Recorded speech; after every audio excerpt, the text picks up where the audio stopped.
Case ഞാൻ നിങ്ങളുടെ എല്ലായിടത്തും ഒരു കാര്യം പറയാം കേസ് ഇവര് കേസ് ഇപ്പൊ അവന്റെ ഞാൻ ന്യായീകരിക്കൊന്നുമല്ല, ആരും ന്യായീകരിക്കുന്നൊന്നുമില്ല.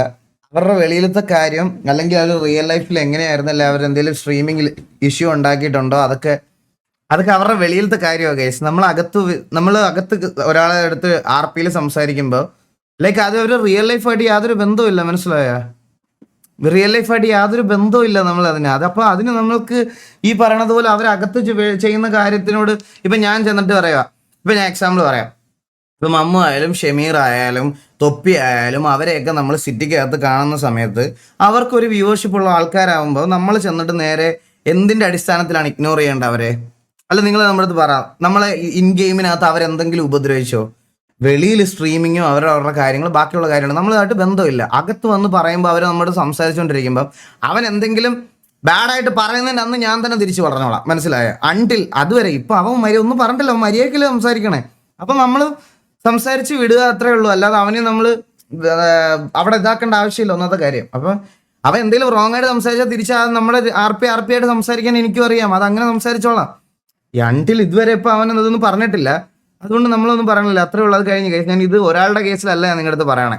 കഴിഞ്ഞ ദിവസം നമ്മൾ റോക്സൈനായിട്ട് RP ചെയ്തുകൊണ്ടിരുന്നപ്പോഴും നിങ്ങൾ ചാറ്റിൽ ഇതേപോലെ കുറേ പേര് പറഞ്ഞു, ബ്രോ അവര് വെളിയിൽ റിയാക്ഷൻ വീഡിയോ ചെയ്യുന്നു, പുള്ളിക്കാരി മറ്റേ വേറെന്തെങ്കിലും കോൺട്രവേഴ്സിയിൽ ഉണ്ടോ, അതൊന്നും എന്നെ ബാധിക്കുന്ന കാര്യമല്ല. സിറ്റിക്കകത്ത് വരുമ്പോൾ നിങ്ങളാണെങ്കിലും നാളെ ഒരു RP സിറ്റുവേഷൻ ഉണ്ടായിട്ട് ഇവിടെ വന്നിട്ട് അല്ലെങ്കിൽ എന്നെ റിയൽ ലൈഫിൽ അറിയാവുന്ന ആൾക്കാരാണ്. ഞാൻ ഇത് നേരെ തിരിച്ചും പറയാം, നിങ്ങൾക്ക് റിയൽ ലൈഫിൽ എന്നെ ഭയങ്കര അറിയാവുന്ന ആളാണെന്ന് വിചാരിച്ചോ, നിങ്ങൾക്ക് എന്നെ അറിയാം. പക്ഷെ ഇവിടെ വരുമ്പോൾ ഞാൻ പരിചയം ചിലപ്പോൾ കാണിക്കൂല. ഇപ്പം നിങ്ങൾ വേറെ ഓപ്പോസിറ്റ് ഗ്യാങ്ങിൽ വരുമ്പോൾ ഒബ്വിയസ്ലി അടിയാവും, മനസ്സിലായോ? അത് അങ്ങനെയാണ് ഇവിടെ. ഈ RP എന്ന് പറയുന്ന സാധനം, പ്രത്യേകിച്ച് ഗ്യാങ് RP, എനിക്ക് ഇപ്പോഴും ഞാൻ പറയാം ഗൈസ്, എനിക്ക് പരിചയമുള്ളവരും എനിക്ക് ഇഷ്ടമുള്ളവരും RPയിൽ വരുന്നതിനോട് ഞാൻ ഭയങ്കര എതിരാണ്. പ്രത്യേകിച്ച് ഈ വരുന്ന ആൾക്കാർ ഏതെങ്കിലും ഗ്യാങ്ങിൽ ജോയിൻ ചെയ്താൽ എനിക്ക് ഒടുക്കത്തെ പേടിയാണ്, സത്യം പറയാലോ. എൻഡ് ഓഫ് ദ ഡേ അവരും നമ്മളും എല്ലാം നമ്മുടെ ഗ്യാങ്ങിന് വേണ്ടി നമുക്ക് വേണ്ടി സംസാരിക്കുകയുള്ളൂ. അതൊരു വലിയ വേഴ്സാവും, വലിയ ഇതാവും. സിറ്റിസണായിട്ട് കളിക്കണത് പോലെ അല്ല ഇവിടെ ഇതായിട്ട്. ഈ നമ്മളൊക്കെ ഓപ്പോസിറ്റ് നിൽക്കുന്ന കുറേ പേര് തന്നെ പറഞ്ഞിട്ടുണ്ട്, TV-യുടെ RP കണ്ടിട്ടാണ് നമ്മൾ ഇതിനകത്ത് കയറിയത്, എന്നിട്ട് ഇവന്മാരെ കുണം അറിയണമെങ്കിൽ ഇതിനകത്ത് കയറണമെന്ന്. അപ്പം നമ്മുടെ RP കണ്ടിട്ട് കയറുന്ന ഒരാൾ ഗ്യാങ്ങിൽ കയറിയിട്ട് ആ ഗ്യാങ്ങിന് വേണ്ടി സംസാരിച്ചാൽ നമ്മൾ മിണ്ടാതിരിക്കണം എന്നാണ് പറയുന്നത്. അതൊരിക്കലും പറ്റത്തില്ല, മനസ്സിലായോ? ലൈക്ക് അതൊരു വല്ലാത്ത പ്രശ്നമാണ്, അത് നിങ്ങൾക്ക് മനസ്സിലാവും. അത് നെഗറ്റീവായിട്ടും പോസിറ്റീവായിട്ടും ഞാൻ രണ്ട് സൈഡും പറയാം. അനുഭവം അറ്റ് ഇറ്റ്സ് പീക്കാണ് എനിക്ക് ഇതിനകത്തുള്ളത്.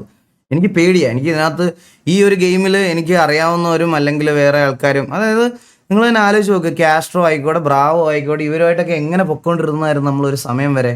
അത് കഴിഞ്ഞപ്പോഴത്തേക്കിന് ഒരു സിറ്റുവേഷനിൽ അതിൽ നമ്മൾ ഒരിക്കലും കുറ്റം പറയല്ല. ഞാൻ പറയാം, ഡോക്കി എന്നൊക്കെ പറഞ്ഞാൽ എനിക്ക് അവൻ ഏറ്റവും വൺ ഓഫ് ദി ഭയങ്കര ബെസ്റ്റ് ഫ്രണ്ട് ആയിരുന്നു. അതായത് ബെസ്റ്റ് ഫ്രണ്ട് എന്ന് പറഞ്ഞാൽ ഞങ്ങൾ ഡെയിലി വിളിക്കും, അങ്ങനെയൊന്നുമല്ല. എന്തെങ്കിലുമൊക്കെ ഉണ്ടെങ്കിൽ ആദ്യം ഞങ്ങൾ ഒരു ഗ്യാപ്പ് കിട്ടി ട്രിപ്പ് പോണ കൂട്ടുകാരായിരുന്നു ഞങ്ങൾ. ഒരു സിംഗിൾ സിറ്റുവേഷനിൽ ഞങ്ങളിപ്പോൾ കഴിഞ്ഞ ഒരു 2-3 വർഷത്തെ ആ TV സിറ്റുവേഷന് ശേഷം ഞങ്ങൾ 1-2 വട്ടം ജീവിതത്തിൽ കണ്ടിട്ട് പോലും ഉള്ളൂ, മനസ്സിലായ?